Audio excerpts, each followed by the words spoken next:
It's Monday on Your View. Welcome to the show. I am Morayo Afolabi Brown. As always, I have the ladies with me. Hello, Alaja, Nima, Akashat, Zabiri in the building. How you doing? I'm fine. I'm very How was fine. your weekend? Restful. And my son's friends for the first time came. Because people don't know I'm scared of a lot of kids. If I have too many kids in the house at once, my kids have been cultured to know how to behave around me. Yes, okay. But when I have neighbors' kids who want to jump here, scatter here, I get confused. But I took a leap of faith and hosted his friends this week, Saturday. Nice. And we stayed for 6 hours and it was okay. No, and you survived. And I made it. once there's lots of food in the house, lots of drinks. They wasted all the food. The children, picky eaters. When I have kids like that, I buy lots of candy, biscuits, change everything, and they're fine. Once you put TV on, and But you know I won't buy them. they play. I gave them cake. We don't do that. I gave them food. Yeah, proper food. I continued to make food and they continued to waste it. Then they went to your house. They're not and interested. Even my son requested the Jebu Gari with don't want sugar. that. Immediately they got to their regular place. It's the snacks they want. There's some cake in the house, just stuff to play around. My own is that I need to make sure that you've not put your head somewhere, Okay. you haven't broken Safety something. issues. So I'm constantly up and Nah. We had about I'm 6 okay. bicycles at once in the Wow. They Hi, wasn't enough. when it comes to you, Tokwe, how was your weekend? My weekend, I was doing what I love doing. I was learning. So on Saturday, I was meant to moderate one panel at the Smart Steward Summit. But after I finished, before my panel, there were 2 speakers, Chioma Accounting Hub, Mr. Gabriel Ogbeche. I just knew that I was in the right place. I was supposed to finish that panel and then bring my kids to Akada Festival. I was there till 5 p.m. I could not leave. It was just so amazing. Like I always tell people, please, knowledge is too important. No matter what you think you know, just attend. When you see free conferences, free trainings, attend because you're gathering more. I started executing on some things already, but I'm really grateful. Thank you to Shola Adeshaki for putting together the Smart Steward Summit and bringing those caliber of people to speak and teach for free. I enjoyed it. I really did. And then my natural hair is outside because some people ask if it is a wig. All through this month, I've been rocking my natural hair. So let me do an announcement because next month, I'm wearing wig. Heidi, Mariam. I'm fine. So I was at the Akada Festival. I was there last year, so it's not really about me. I was just so happy to see young child authors. And we know that BC's daughter was there as well. There's this young boy, Fee, whose mom is just so, she's like his manager. And I was speaking to her about how she does it. Like, he's doing movies, he's writing a book, he's at events. She says that's like her job. And she's talking about how she now had to change his school to a school that has more flexibility for the times that he's not on. So mothers are just doing so much. This momager thing is coming to Nigeria. Mothers are taking up the role of managing their children's careers from very young. So just well done to the mothers or parents, encouraging their children to follow their dreams from really young. Well done. That's fantastic. It's good to know. How was your weekend? Well, Where were you? What did you do? so I think it was Friday. The Shola Adeshaki also invited me for an event on Friday, which I attended. It was really nice. I saw Mrs. Felix, Pastor Felix at Dej, but she was so excited. Me, I was excited to see her, but she was even more excited to see me. She almost carried me. I was like, you see somebody that you love. Yes. Now that I actually now carried you. She was really excited. I was so happy to meet her. It was such a privilege to be in the same room with her. I was grateful. And I just a lot of people, women doing great things. And, just see that women are actually helping each other. There's a community of women financially growing and helping each other. So I was quite taken in all the information and all the energy, and I think it's good. It's good to see successful. Were you there till the end? I know. No, I wasn't. I left not too long after you left. Okay. I just stayed a bit more, but it was a good outing. All right, let me go on a quick break now. When we return, we'll look at the front pages of the papers. Stay with us. We'll be right back.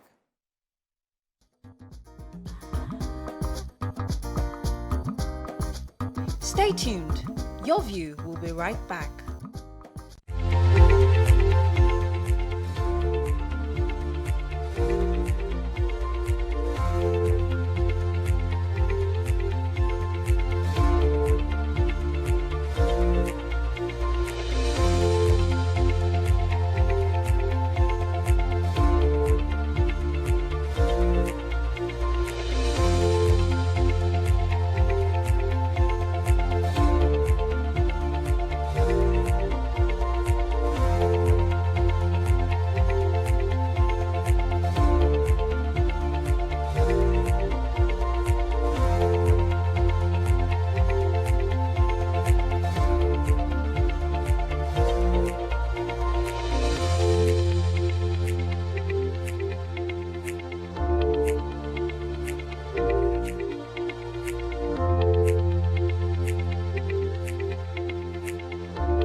Thanks for staying with us. We're going to start with the nation. Federal government steps up action against rising insecurity. 544.2 billion naira COVID-19 loan debtors put under watch. Don't tamper with nation's power assets during strike, minister warns. What Cardoso should do as CBN boss by financial experts. Owners of revoked 189 Abuja plots get 3 months relief. And give Nigeria new constitution, Afe Babala urges AGF.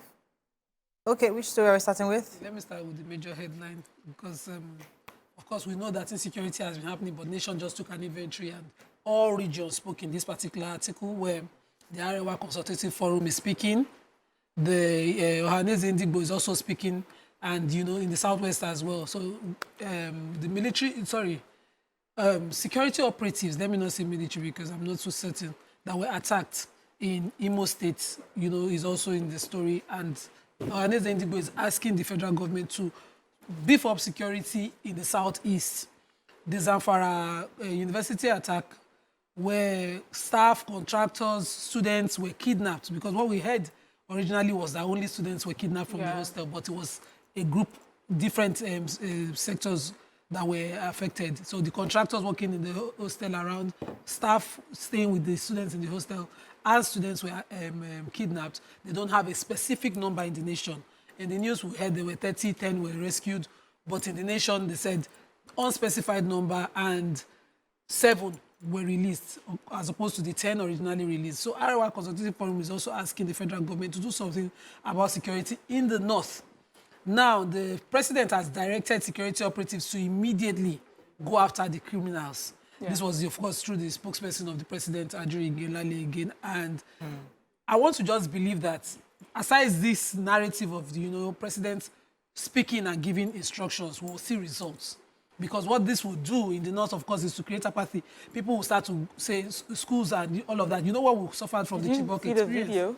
Yes. He went into the hostels. I saw the took out the windows. Yes. And scary. Must have been scary. Very scary. And we still have the kidnapped NYSC members who have not been rescued. Zamfara also. Yes. So we need to really... The governor.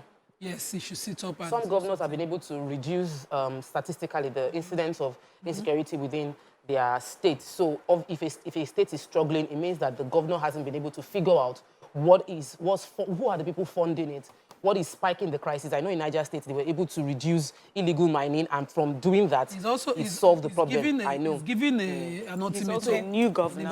Another story? Yes. Yes. So we have, you remember I took last week that some properties, lands have been revoked. 21 plots of land in Abuja, the Central Business District, have been revoked by the federal government. But now we're hearing that the federal government is going to grant these title holders some 3 months grace so that they can go ahead and start doing something on the land for those who already have their building permits. So the permanent secretary of the FCT, Olushade Adishola, said that the lands were revoked for continued contravention of the terms of development of the rights of occupancy to wit non-development. And then they gave a whole list of companies. We already talked about the people, the very top, Nigerians who have lands that were revoked. But here they listed out companies that were affected by it, even embassies as well. And they're giving them 3 months to take care, to start something, either start building, to just show that, work is being done on that land.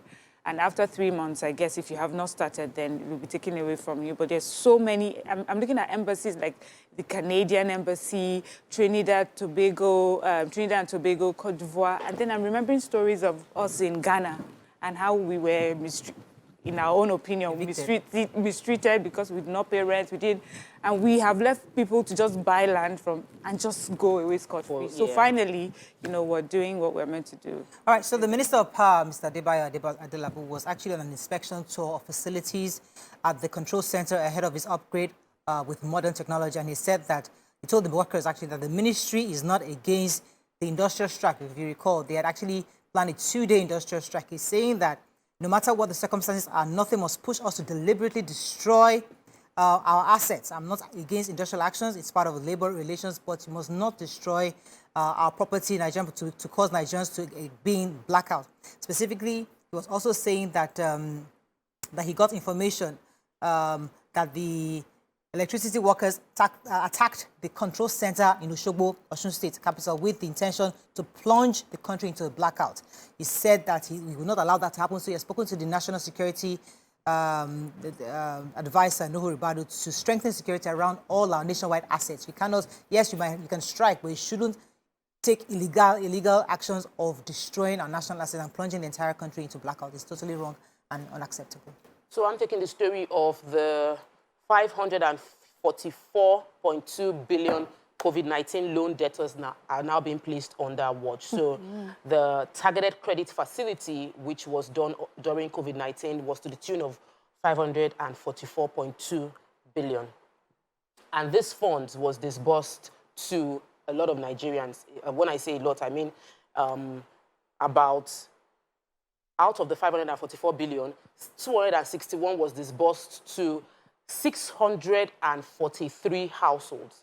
They also had 112.5 billion to 114 small and medium scale enterprises and 14.3 billion to 31,462 individuals through the non-interest banks, that's such as the Nisal Microfinance Bank and other banks. However, many of the debts have not been paid, and because of that, we know that the current administration is big on funds recovery. So the CBN has now created they've uploaded all the names of defaulters into the global standing instruction, which is risky because this means that every one of those that have collected the debt cannot access any form of credit anywhere around the world. Yeah. Also, the CBN uploaded it into the credit risk management system. Their BVN, their company name, personal BVNs were all uploaded. So a lot of the defaulters are already complaining that they should remove their names if they are funding. So if money is already coming in immediately that happened, and they're asking for their names removed from that particular list. The Nisal Microfinance Bank is saying that people have taken it for granted that because they are a government agency, you can collect money from them and just go with that money. It's not a grant, it's a loan, and the government is expecting these funds back. Okay, let's move on to the Punch. CBN defaults on payments to banks. Dollar nears 1,000 naira. Outrage as bandits hold 21 Zamfara varsity female students. 40 million Nigerian children from poor families, says World Bank. NDLEA intercepts 4,000 kilograms of illicit drugs, arrests 12 suspects. Pay 2022 withheld salaries, ASU tells federal government. And Ogun APC, PDP trade wars over Shagamu cult killing. Read your headline.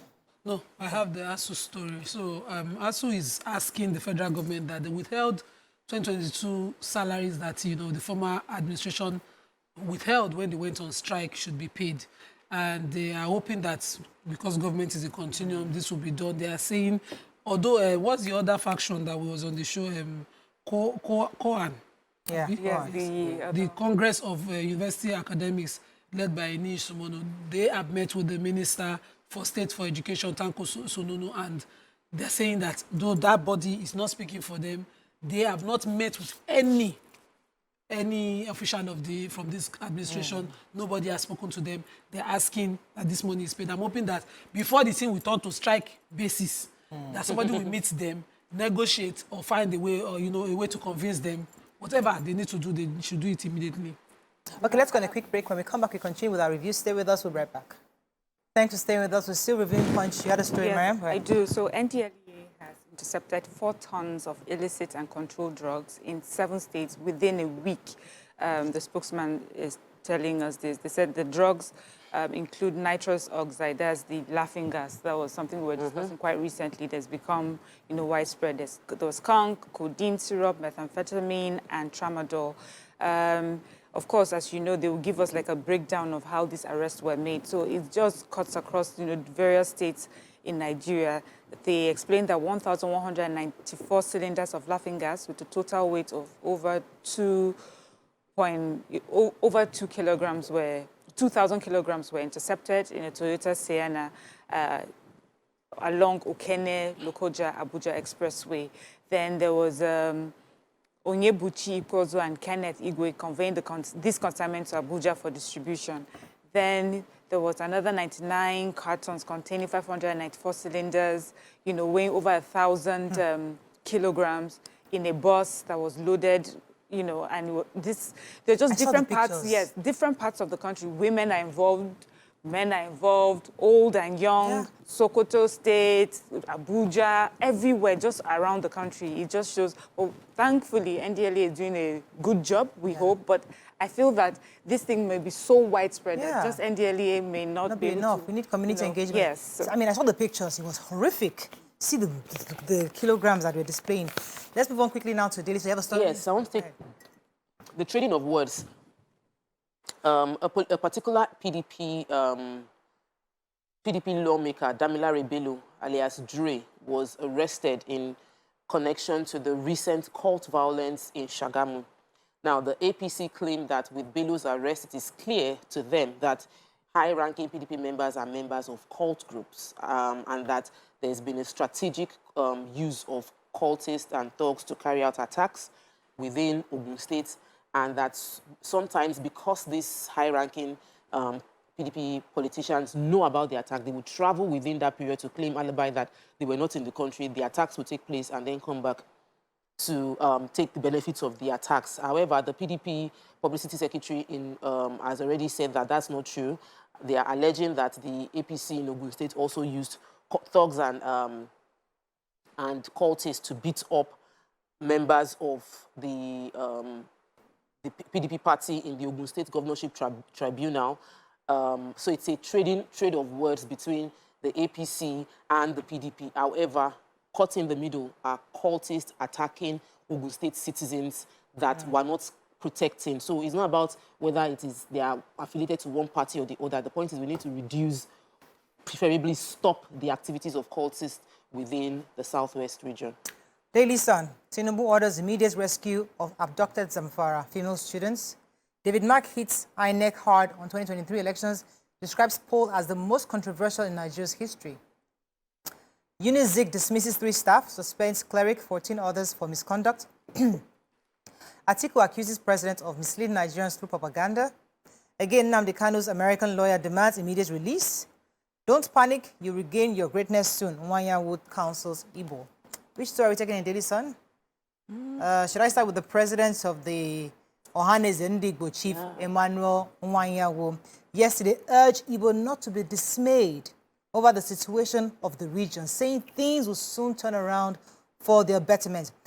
He was speaking at the, I think it was at the Anglican Diocese in Enugu. He was saying specifically during the Thanksgiving service that I have carried out a study on the potentials of our region and I'm very proud. We have everything that can make us great: agricultural potentials, mineral resources. We are sitting on top of the biggest reservoir of gas. So please don't be worried. Things are going to be better. Things may look bad now, but things will be better because I am putting my trust in God. Noting that he found out that it was Britain's diaspora potentials that made it to answer Great Britain. The Ohaneze boss said that we, Igbo, have got a lot of people in the diaspora. We're establishing Ohaneze in all the continents across the globe. And very soon, Igbo land will be a great Igbo land. We are doing our best and God will help us. And that was at the church on Enugu. Okay? Into that story. Moving on now to Vanguard. NLC battles OPS over stand on planned nationwide strike. Manufacturers incur heavy losses as forex crisis inflation bites harder. Tamper driver goes berserk, strips itself naked after stabbing LASMA official. Kidnap in Zamfara, rescue remaining female varsity students, Tinubu orders security agencies. Experts fault NCAA's transfer of AOC to new owners.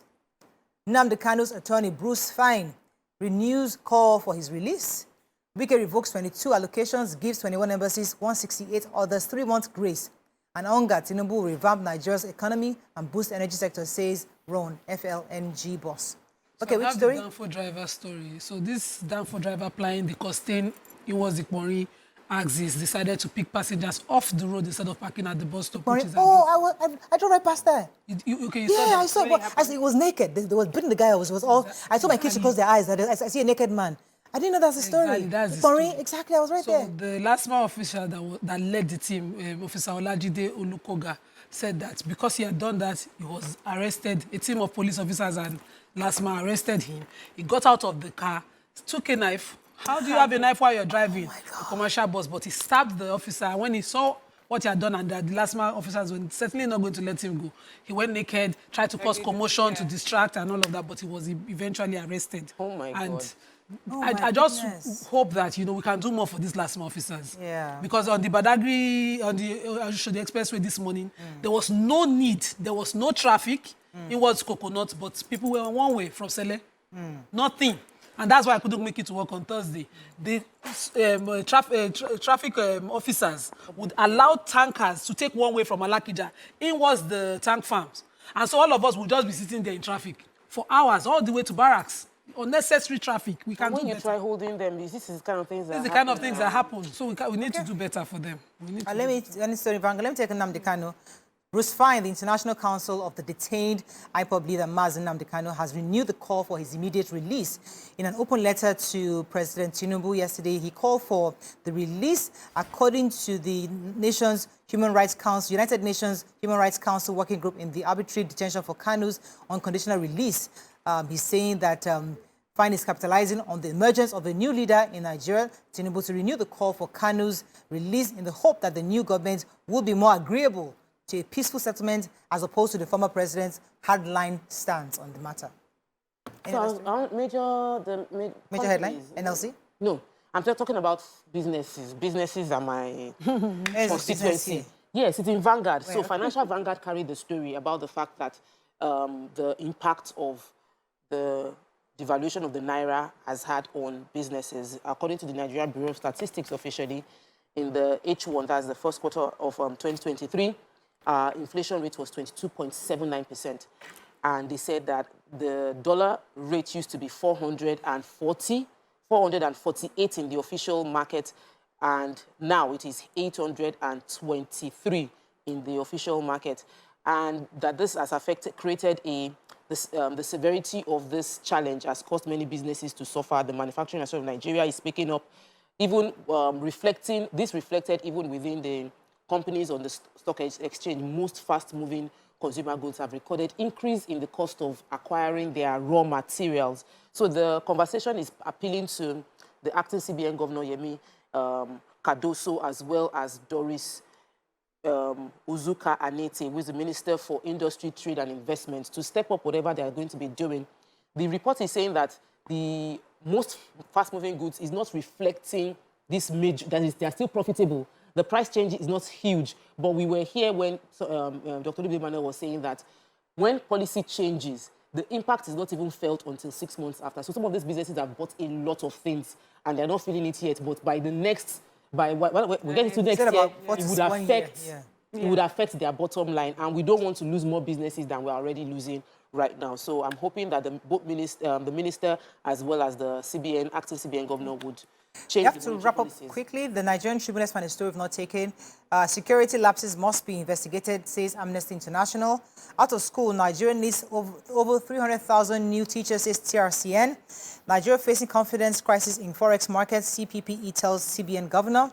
And the UBA partners African development to provide $6 billion financing solutions for Africa SMEs. And Nigeria has only 84 pediatric dentists to cover 200 million. Yeah, so the national president of the Nigerian Association of Pediatric Dentistry, Dr. Ife Adegbulube, has said that the way many well-trained, certified dentists are leaving the country is what is of course, one of the reasons affecting, contributing to brain drain.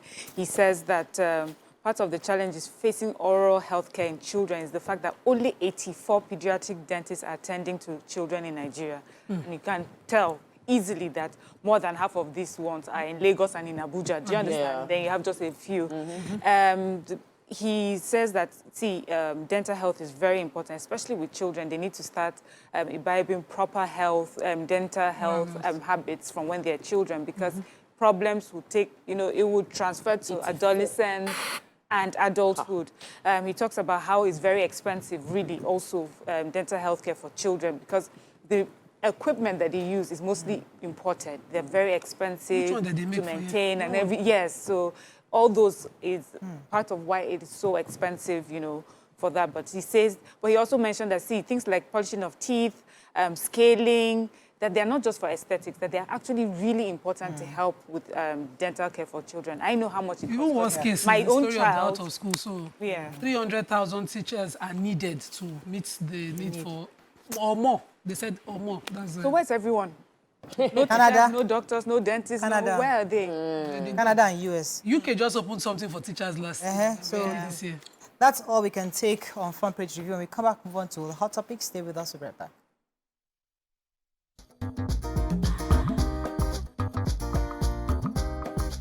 Stay tuned. Your View will be right back.